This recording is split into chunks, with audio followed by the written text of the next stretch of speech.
Olá, queridos amigos, aqui é a Sandra Amaral, fisioterapeuta, e o título do vídeo de hoje é Por que o meu corpo dói tanto? Estamos falando aqui da dor crônica provocada pela fibromialgia, que é uma doença reumatológica que antigamente, assim que eu comecei a minha atuação como fisioterapeuta há mais de 2 décadas, a fibromialgia era pouco conhecida, divulgada, comentada e eu via muitos pacientes chegando no consultório de fisioterapia com essa doença não diagnosticada. Eu observava pelos sinais clínicos, pelos sintomas, pela avaliação, pelo curso da doença que o paciente vinha me trazendo toda semana, que aquilo não se tratava de uma patologia, de uma doença ortopédica como estava sendo tratada. Uma dor de cotovelo, uma dor de ombro, uma dor cervical, uma dor lombar, às vezes todas essas dores juntas, às vezes um dia uma dor cervical, no outro dia a dor lombar, um dia a dor no punho, no outro dia a dor no pescoço do lado contralateral que tinha sido no dia anterior. Então, a gente ia observando por esse funcionamento de dor crônica e dor migratória, ela andava de um lugar para o outro, que o paciente trazia, que não se tratava de uma doença ortopédica. Porque quando a gente tem uma patologia ortopédica bem estabelecida, a gente tem ali exames de imagem que corroboram aquele diagnóstico, ou às vezes nem precisa de exame de imagem, de exame laboratorial, pelo simples diagnóstico cinético-funcional, quer dizer, que se relaciona com o movimento e como o paciente executa esse movimento. Na fisioterapia a gente muitas vezes nem precisa de exames laboratoriais, exames de imagem, para confirmar uma patologia ortopédica que a gente já entendeu ali naquele exame clínico, que é disso que se trata. Então a fibromialgia, muitas vezes, ela era tratada como patologia ortopédica localizada e a gente aqui no consultório observava que era uma doença reumática, que era uma doença articular, generalizada, que tinha um outro curso de tratamento, que tinha uma outra abordagem terapêutica medicamentosa, que aí era da alçada dos médicos, e fisioterapêutica, que é da nossa alçada. Então, algumas vezes eu fiz cartinhas de encaminhamento para o reumatologista pedindo que ele investigasse a possibilidade de ser uma fibromialgia, e normalmente nesses casos era mesmo. O paciente retornava com o diagnóstico confirmado. Então, por que é importante o diagnóstico ser confirmado? Porque isso diminui muito a ansiedade e a angústia do paciente, que observa que tem dores migratórias crônicas que não se resolvem, que são substituídas do dia para a noite, são substituídas por outras do dia para a noite, e os familiares não entendem, o próprio doente não entende, e aquilo acaba sendo uma fonte de muito estresse e angústia familiar, social, laboral, porque ele tem que se ausentar do trabalho, além do custo pessoal do enfrentamento dessa doença. Quando a fibromialgia então passou a ser melhor diagnosticada e tratada, nós começamos a ver uma classe de fármacos, uma classe de medicações que os reumatologistas prescreviam, um pouco mais adequada ao perfil psicológico e clínico do paciente. Então a gente viu esses profissionais tratarem a fibromialgia não apenas com analgésicos, por exemplo, anti-inflamatório é uma coisa quase que inútil para o paciente fibromialgico, não é um tratamento adequado. A gente foi vendo a evolução do protocolo de tratamento farmacológico desses pacientes evoluírem para outras medicações. Então eles começaram a tomar medicações que atuavam, nem vou falar aqui o nome dos fármacos, porque não cabe a mim, né, falar sobre fármacos, mas a gente começou a observar que esses pacientes começaram a ser tratados, por exemplo, com anticonvulsivantes. Então tem uma classe de fármacos que atuam como anticonvulsivantes, como ansiolíticos e são realocados para tratar a fibromialgia. Por quê? Porque entende-se que ela é uma patologia central. Como assim central? Existe na neuroquímica cerebral uma diminuição da liberação de opioides endógenos, de remedinhos,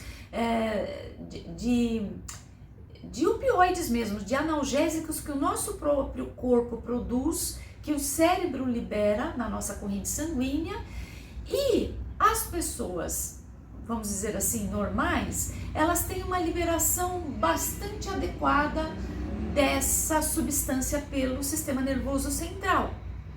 Um paciente com fibromialgia, não. Ele teria uma redução na liberação dessas medicações analgésicas naturais que o nosso corpo fabrica e libera. E por causa dessa diminuição de liberação de analgesia endógena, interna, o que acontece? Diminui muito o limiar de dor, quer dizer, essa pessoa acaba sentindo dor com estímulos que normalmente não provocariam dor. Por exemplo, eu já tive pacientes que me diziam que, sabe a meia de algodão? Sabe essas meias de algodão gostosinhas, assim, com elastano? Sabe aquele elastano da meia que fica no tornozelo? A gente nem sente que ele tá lá, né? É macio, é confortável.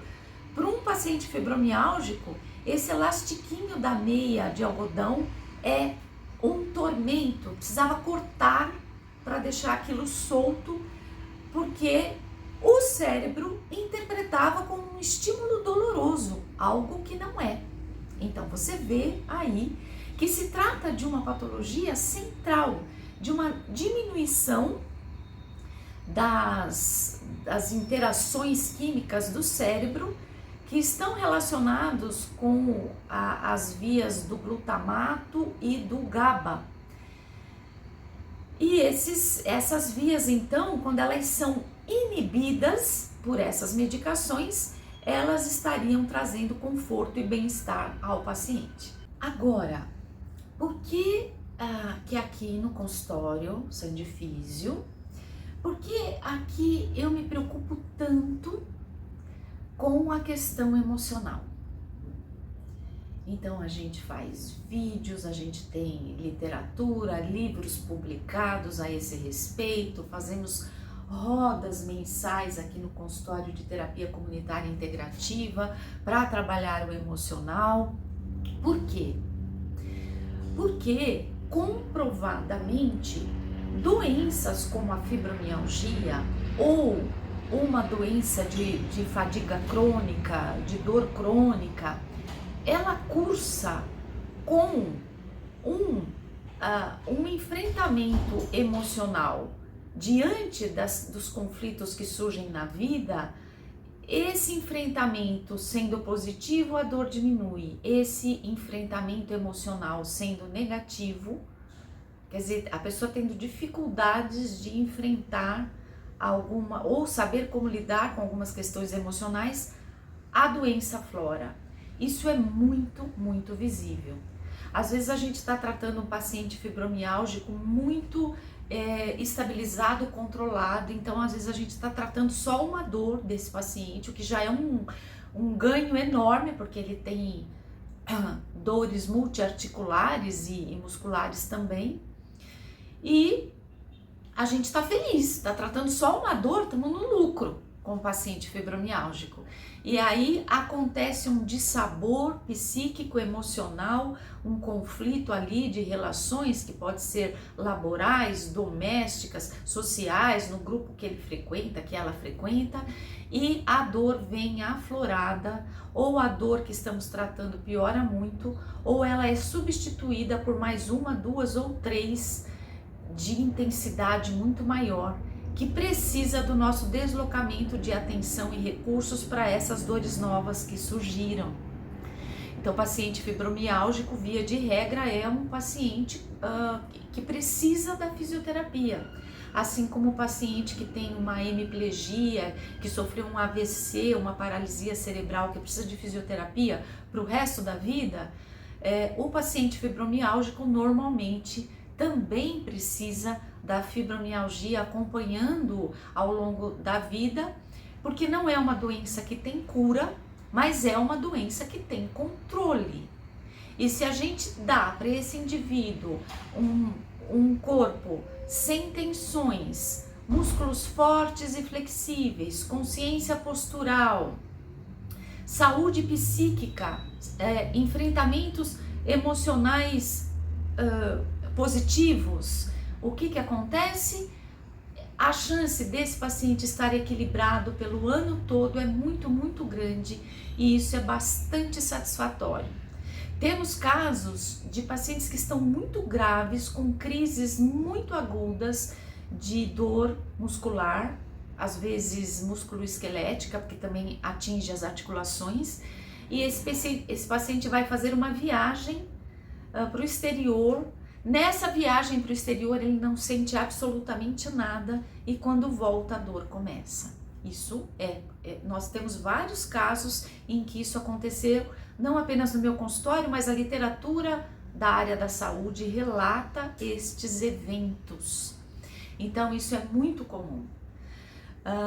Antigamente, o paciente fibromiálgico ele era tratado por pontos. Então, se você tivesse 12 pontos doloridos, quais sejam no trapézio, no ombro, na cervical, na coluna, na coluna lombosacral, então era um dos parâmetros aos quais se fechava o diagnóstico de fibromialgia.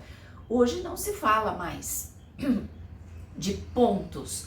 Hoje a literatura médica fala de áreas dolorosas, né? Não se trata de pontos, mas de áreas. E esse paciente precisa sempre ser tratado com uma abordagem psicoemocional. Se ele puder ser encaminhado para uma psicoterapia, é de grande valia. No entanto, se esse paciente não pode, não quer, muitas vezes a gente profissional de saúde vê a necessidade do paciente ir para uma psicoterapia, mas o paciente tem um bloqueio, tem uma resistência, ele não quer e ele não vai.